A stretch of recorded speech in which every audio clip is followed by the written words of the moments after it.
সকাল থেকে রাত অবধি অন্নপ্রাশনের যা যা অনুষ্ঠান ছিল সব তো খুব ভালোই ভালোই মিটে গেছে বড় মার আশীর্বাদে। কিন্তু এইবার রয়েছে আর একটা মেন কাজ, সেটা হচ্ছে সব কিছুকে গোছগাছ করা। হ্যাঁ, বাড়িঘর লণ্ডভণ্ড। আর তাছাড়া মেন অকেশনটা তো আমাদের মানে খাওয়া দাওয়ার যে রাত্রেবেলার অনুষ্ঠান, সেটা তো লজে হয়েছিল, কিন্তু সেখানে প্রচুর খাবার দাবার বেঁচেছে, সেগুলোকে সুন্দর করে গুছিয়ে বাড়িতে নিয়ে আসা। আর ঠিক জানো তো, অনুষ্ঠান মেটার সাথে সাথেই বৃষ্টি নামে। হ্যাঁ, সারাদিন বেশ ভালো গরম দিয়েছিল, কিন্তু যেই আমাদের অকেশনটা শেষ হয়েছে সেই একেবারে পরিবেশ ঠান্ডা করে দিয়ে ঝমঝমিয়ে বৃষ্টি নামে। তাতে তো একদিক দিয়ে ভালো হয়েছে, খাবার দাবার যেগুলো বেঁচেছে, ওয়েদার ঠান্ডা থাকবে, এসি চালালে ভালো থাকবে, খাবারগুলো নষ্ট হবে না। কিন্তু সেই সমস্ত নিয়ে বাড়িতে গুছিয়ে আসতে গিয়ে বাবু আর সঙ্গে আমার কাকা শ্বশুর আর এক ভাগ্নে, মানে আমার এক ননদের ছেলে, ঘিজে একেবারে চৌচির যাকে বলে, এই কাজগুলো সারতে একটু অসুবিধা হয়েছে বৃষ্টির মধ্যে, বুঝতেই পারছো। সেগুলোরই ছোটো ছোটো আমি ভিডিও ক্লিপ নিয়েছিলাম যখন ওরা খাবার দাবার নিয়ে বাড়ি আসছিল। তারপরে সেগুলো গুছিয়ে রাখা হচ্ছিল, যতটা পেরেছি নিয়েছি, কারণ রুহিও জেগেছিল আর সারাদিন ও প্রচুর মানে ওরও খাটনি গেছে, তাই এখন ওকে অনেকটা টাইম আমাকে দিতে হবে। তাই যেটুকুনি পেরেছি ছোটো ছোটো ভিডিও ক্লিপ নিয়েছি, সেগুলো আর ভয়েস ওভার দিচ্ছি না, অরিজিনাল ভয়েসেই তোমরা শোনো। একের পর এক খাবার আসছে, দাঁড়াও আসুক তবে তোমাদের দেখাচ্ছি। এইদিকে সব গিফটের গাঁটটি রয়েছে, এই একটা গাঁটটি, এই একটা গাঁটটি, এগুলোকে খোলা হবে।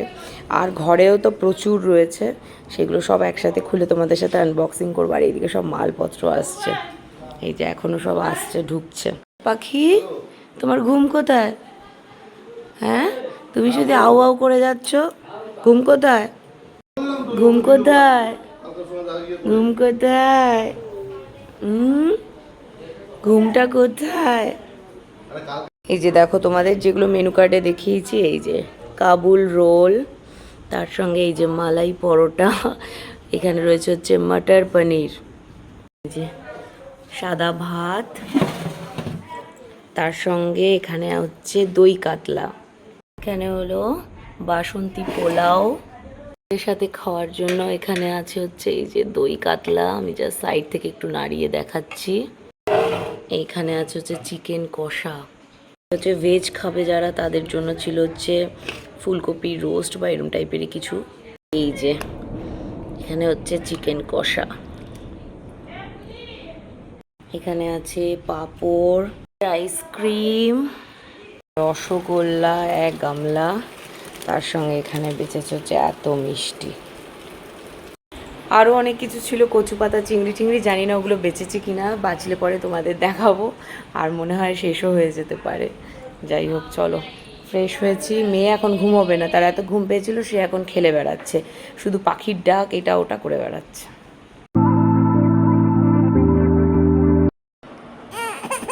বাবার উপর রেগে যাচ্ছে, বাবার গলা থেকে চেন খুলে নিয়ে সে দু হাতে পেঁচিয়ে, ভালো কথা রাখো, কিন্তু তারপরে হচ্ছে এই যে খাবে, আর বাবা খেতে দিচ্ছে না, তাই মেয়ে রেগে যাচ্ছে।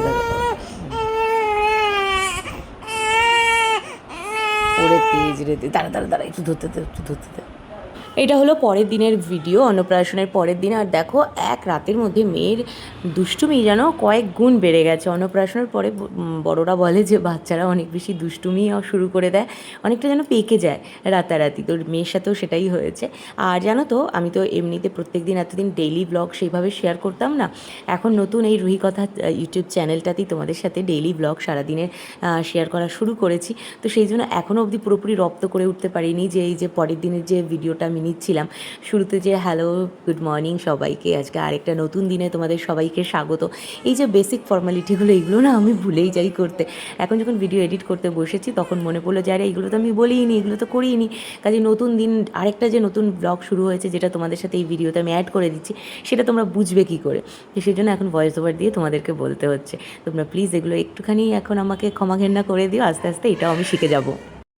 দেখো, এখানে সব সাদা তেল, এই একটা, এগুলো পোড়া তেল না, একদম মানে ভালো তেল, এগুলো সব ঢেলে রাখা হচ্ছে। এখানে তো মাছ ভাজার, মাছের মাথা ভাজা, রসুন এত, এইগুলো তো রয়েছে। এই দিকে দেখো, এইসব হচ্ছে প্যাকেট কেটে নেওয়া প্যাকেট, এগুলো তো আর পাঠানো যাবে না, এগুলো সব রেখে দিতে হবে। ঢাকি ইউজ করা যাবে, দুধ আছে, বেসন, ব্রেড ক্রাম, কর্নফ্লাওয়ার, মশলা আছে বিভিন্ন রকম, গরম মশলা, তেজপাতা, জিরে গুঁড়ো, ধনে গুঁড়ো, সব যা কিছু, নুন ঠুন, কফি, ঘিটা এটা সিল করা, বাট আমি বললাম রেখে দিই, ঘি তো আমাদের লেগেই যায়। ও আছে এখানে, আবার তেজপাতা, আর এইগুলো সব বললাম রিটার্ন করে দিতে। এখানে অনেক কিছু আছে, যেগুলো সব প্যাকিং করা, তা বললাম আর রেখে লাভ নেই, রিটার্ন করে দেবে, বাড়িতে রেখে দিলেই পোকা হবে, কবে শেষ হবে তার নেই ঠিক, পোকা হবে, জন্য আমি ওগুলো রিটার্ন করে দেয়।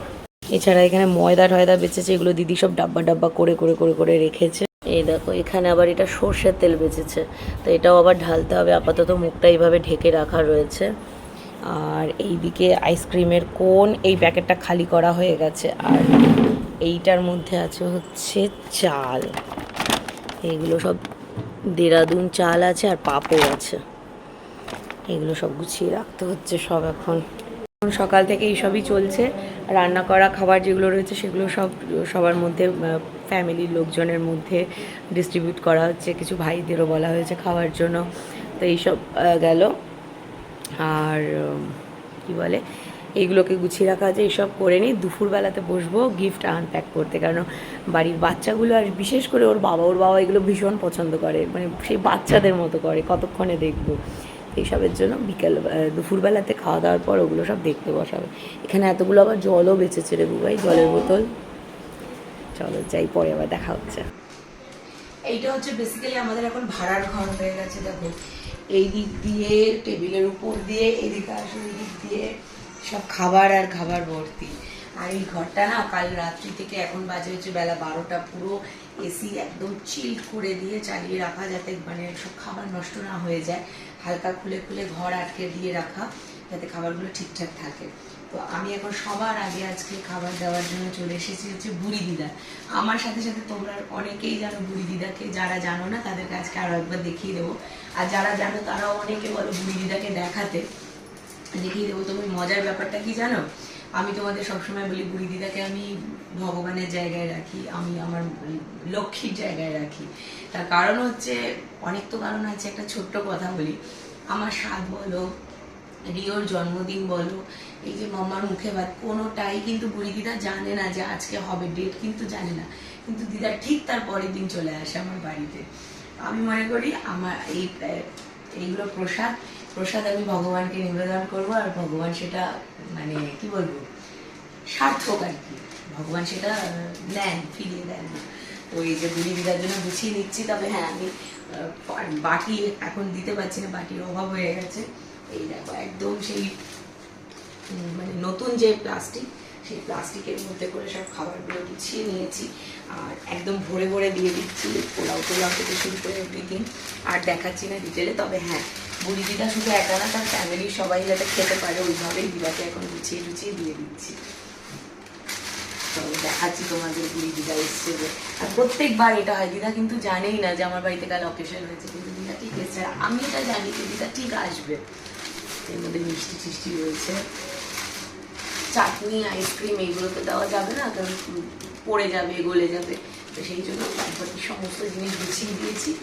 দেরি হলো, কালকে মেয়ের অন্নপ্রাশন ছিল না, খাবার সব গোছালাম। তোমার নাও ধরো, আচ্ছা এটা একটু ফাঁকা করে ধরো,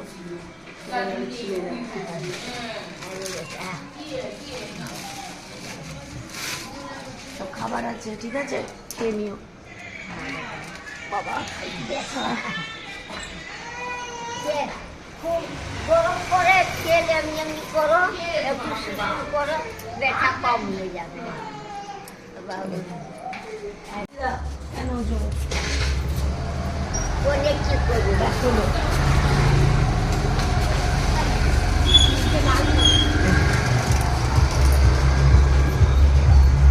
আবার রাস্তায় জল লাগে।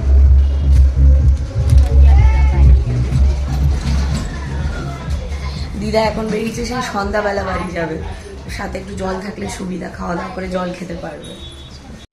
সব খাবার ঠিক মতো ডিস্ট্রিবিউশন করে, যাতে কোনো খাবার নষ্ট না হয়, সবাই খেতে পারে, সেই সমস্ত করে উঠতে এখন বেলা বাজে কতটা জানো, 3:45। আর আমার স্নান হয়নি, খাওয়া হয়নি, কিচ্ছু হয়নি, আর একটানা খাবারের মানে মধ্যে থেকে খাবারের গন্ধে আমার পেট এইভাবে গুলিয়ে গেছে যে কিছু খেতেও ইচ্ছা করছে না। তাই মা বললো কি সব কিছু ছেড়ে এখন এসে একটু আগে শুয়ে নে, কোমরটা একটু ছাড়িয়ে নে, কারণ কোমরটা খুব ব্যথা করছে। তো তারপরে বিকালে উঠে যা করার করিস, ঘন্টা দুয়েক একটু রেস্ট নিয়ে নে। তো সেই জন্য শুয়েছি, আর শোয়া এখন তো 3:45 বেজে গেছে। আর এদিকে দেখো পুচকুটার একটুখানি ঘুমিয়েছিল, তার এখন ঘুম ভেঙে গেছে, আর দিদাকে কীভাবে সে ডেকে যাচ্ছে একটানা ওঠার জন্য, খেলার জন্য। তো মাও আমার সাথে সাথে জাগা ছিল, মাকে বললাম তুমিও একটু ঘুমিয়ে নাও, পুচকু উঠলে পরে ওর বাবা ওকে সামলে নেবে এখন। যাই হোক, এরপর বিকেল প্রায় 6টা সাড়ে 6টার সময় উঠে আমি স্নান করলাম, একটু শ্যাম্পু করলাম, কারণ চুলের মধ্যে প্রচুর স্প্রে দিয়েছিল গতকাল, চুল আমি আঁচড়াতেই পারছিলাম না। এসব করে ফ্রেশ হয়ে এসে সোমাদিকে বললাম 1 কাপ চা করে দাও, 2টো বিস্কিট দিয়ে একটু চা খাই, সারাদিনে আর কিচ্ছু খাইনি, কিছু খেতে ইচ্ছাও করছে না। আর এই সময় পুচকুর আবার সেকেন্ড রাউন্ড ঘুমের তোড়জোড় হচ্ছে। আর দেখো এদিকে দিন্নার কাছে তার নতুন নতুন পজিশনে ঘুমের সব সিস্টেম চলছে। এখন ডিনার করলে ঘুনু করবে। হ্যাঁ, এই পোজটা মা একবারে এক্সপার্ট এরম পায়ে নিয়ে, উনিও এটা পছন্দ করে। আর দুঃখের ব্যাপার আমি এইভাবে পারি না, আমার না কোমরে টান লাগে, ব্যথা, ইঞ্জেকশনের জায়গাটায় ব্যথা করে। দেখো রেডি দিদা নাতনি দুজনে। শুয়ে কলসটাকে এরকম নিবি, এই দিবি এরকম ভাবে দিয়ে এই, তারপরে স্টার্ট, গাড়ি চালাবি। বাবা কায়দা কি কায়দা! এই এক মানে মহারানী আর ইনি এসব কায়দা শেখাচ্ছে। এইভাবে ঠ্যাং তুলে কোলবালিশের উপরে, অর্ধেক বুকের উপর দিয়ে। আর কোনো জায়গাতে বেশি জোরে করা যাবে না, তাই এই যে এইখানটায় করবি, ওই ইয়েতেই হোক, ব্যাস। দুলুনি গাড়ি স্টার্ট। আর তোমার দাদা কি বলে জানো? মহারানী ভিক্টোরিয়া। সত্যিই তাই, মহারানী ভিক্টোরিয়া, মহারানী ভিক্টোরিয়া। হ্যাঁ, মাম্মার উপরে এত অত্যাচার করেছে যে মাম্মার মাথার টিপ হাতে চলে এসেছে, কপালের টিপ, গুটপুরি গুটপুরি। চলো, পরের দিন তো বুঝতেই পারছো কতটা টায়ার্ড ছিলাম, গলার আওয়াজেও বুঝতে পারছো, সেজন্য সেইভাবে ভিডিও তোমাদের সাথে নিয়ে যে শেয়ার করব করে ওঠা হয়নি। আগামীকালে আসছি। পুচকু কী কী অন্নপ্রাশনে গিফট পেয়েছে সেগুলো সব তোমাদের সাথে শেয়ার করবো। তোমরা অনেকেই বলেছিলে কী কী গিফট পেয়েছে দেখাও, কে কী দিল দেখাও, অবশ্যই কালকে শেয়ার করবো। চলো টাটা।